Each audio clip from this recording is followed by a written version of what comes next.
Don't buy an e-bike kit until you watch this video. I'm going to go over 5 common mistakes people make while buying an e-bike kit. So the first mistake people make is they buy strictly the motor based off of the wattage of the motor. There's peak power of the motor, and then there's the nominal wattage of the motor. So the nominal wattage is the sustained power that motor is designed for, and then the peak power is the output of that motor for like a 30-second burst, right?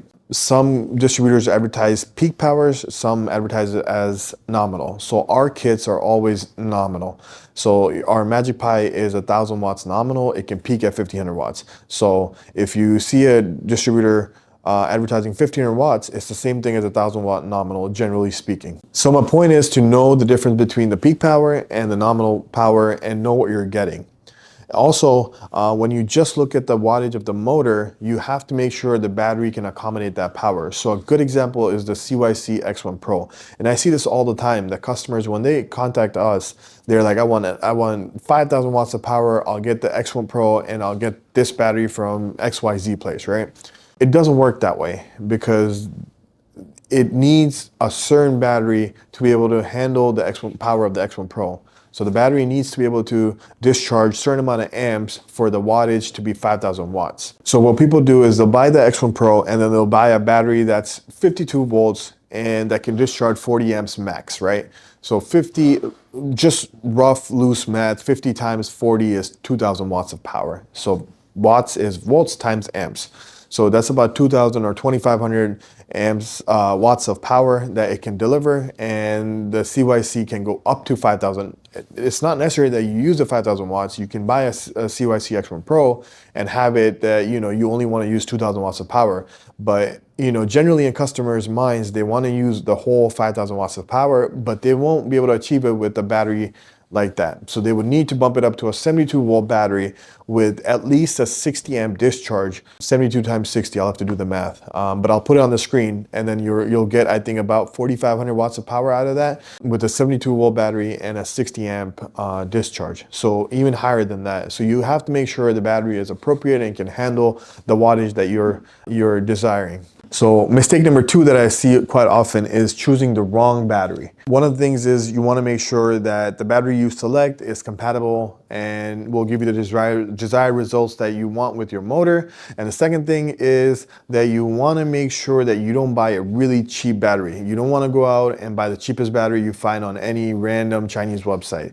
The reason for that is the cells, you don't know if they're real or fake. I've seen instances where literally half the cell was filled with sand. Half the battery pack, I've seen it where, they explode, or where, they catch on fire and people's houses and garages have caught on fire because of this. You lose out on range quite a bit because if it's a cheap cell that's, masquerading as like a branded cell, then, you lose on voltage because the voltage of the cell sags. So you want to make sure it's a good quality battery with good quality cells, with the good quality BMS.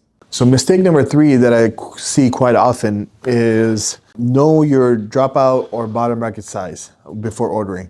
So sometimes customers just order something and then they haven't measured their bike geometry properly. So if you're buying a hub kit, you have to know the dropout size, which is the inside to the inside width of your dropout. If you're ordering a mid-drive kit, you need to know the bottom bracket, you need to know the width and the diameter. I'll link a couple of videos that go into detail on how to measure your bike to get the appropriate kit that you need. So mistake number 4 I see quite often is people don't pay attention to their brakes.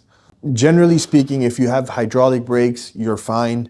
Rim brakes generally are not okay. Maybe on lighter frames and lower powered motors, they're fine, but then you have to change the pad out quite often and make sure the calibration and everything is proper because you're adding 500 to 1,500 to 2,000 watts of powers, and some of these brakes are designed to handle maybe 200 watts of power, 100 watts of power, right? So you want to make sure you upgrade your brakes as well and make sure they're properly calibrated and then if they need to be bled or their brake shoes need to be changed, whatever brake pads need to be changed, change them, but make sure they are in perfect working condition. Always remember, safety first. Number 5, the supplier you buy from is just as important as the kit that is sold to you.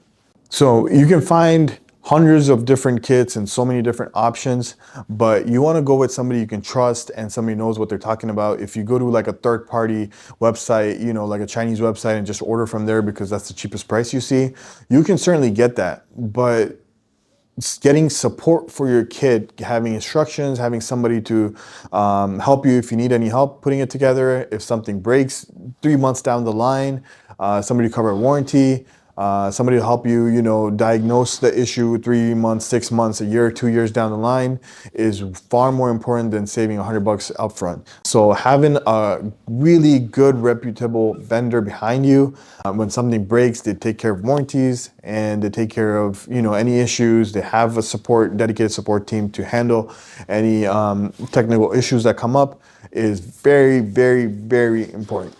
All right, guys, there you have it. Those are the 5 common things that people make mistakes while converting their bike or they're getting ready to convert their bike. If you think I missed anything, please put it down in the comments and we'll see you guys next time.